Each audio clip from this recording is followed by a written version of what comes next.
So question 1, describe a workplace experience from the last 30 days. Analyze the experience in terms of leader behavior. So the workplace situation that I viewed occurred last week at my internship location, where the coaches were having their preseason meetings about expectations for the players.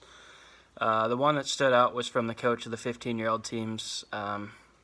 He was very fearless in explaining and setting the expectations of the players.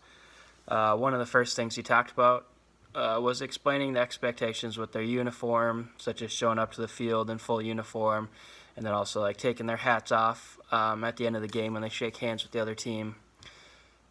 He also set the expectations for playing the game hard and how to handle themselves on the field, such as body language, no matter what happens. These were the goals that he set for the players.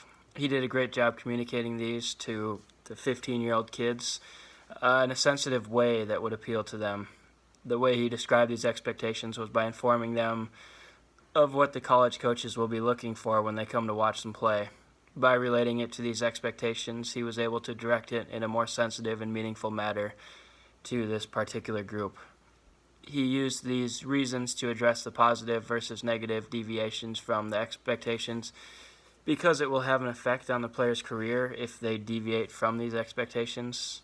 So, for example, if they show poor body language, the college coaches may not be as interested in recruiting them.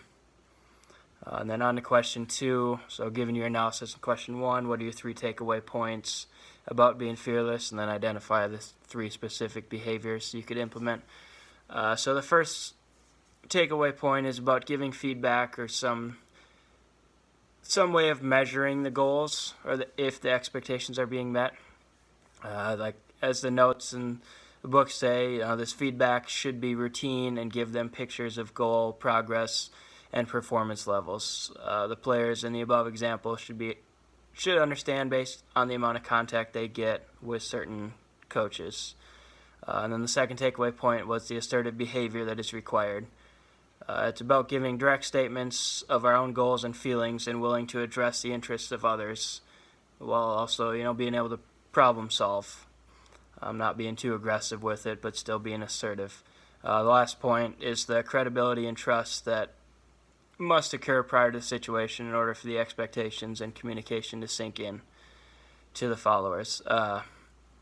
These behaviors that I will implement this weekend as a coach will be to continue to form better relationships with the players and build up the bond and the trust between us.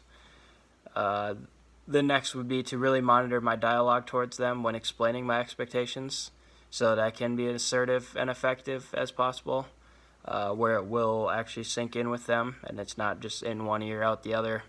And lastly, I could focus on my feedback and how they react to it.